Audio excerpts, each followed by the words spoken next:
Hey there, coffee lovers and internet explorers. There are days when the light feels like it's doing half the work for you. This was one of those days. 75 degrees in April in Minnesota.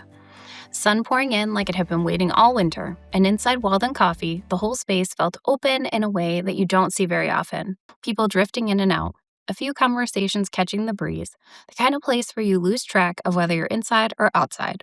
It felt easy. I ordered a plain latte, nothing fancy, but when it came out, the art stopped me for a whole second. One of those moments where you can tell someone just took a little extra care, the kind of detail you don't expect but you notice immediately. And it made me think about something simple, how we recognize what feels real. Because that latte looked just right. The space felt right. The day felt right. Everything lined up. And that feeling of, this is normal, well, that's exactly what a lot of cyber attacks are trying to recreate right now. There's a story in the news lately, well, lots of them, about how attackers are using AI to write emails that sound completely natural. We know this. Not robotic, not full of typos, not obviously fake. Here's what's interesting. They study how people write. They look past emails, tone, phrasing, timing. They learn how a manager usually asks for something, how a coworker follows up, even how casual or formal the language tends to be. And then they recreate it, step by step. It looks something like this. First, they gather information, maybe from a breached inbox, maybe from public sources like LinkedIn, Facebook, Twitter, Instagram. Then they feed that into AI tools to learn patterns, how people greet each other, how they sign off, what kinds of requests are normal. Then they send a message that fits perfectly into that pattern. It might ask for an invoice to be paid or a document to be opened or a quick favor that can't wait. And the reason it works is the same reason that latte caught my attention. It feels right.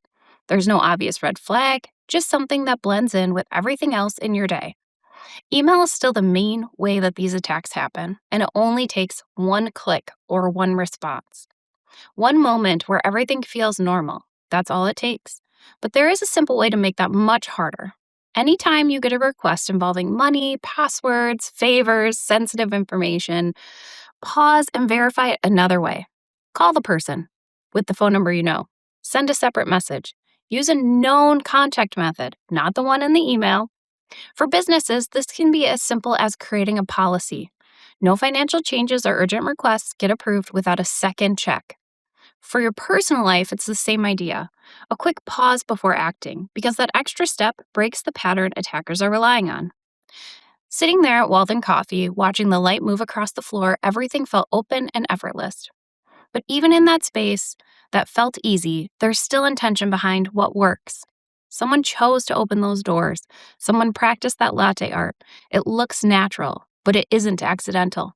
And maybe that's the reminder. In the digital world, the things that feel the most natural sometimes deserve a second look. Thanks for joining me on this trip to Walden Coffee and for taking a small step to secure your digital life. Until then, stay safe, stay human, and keep sipping.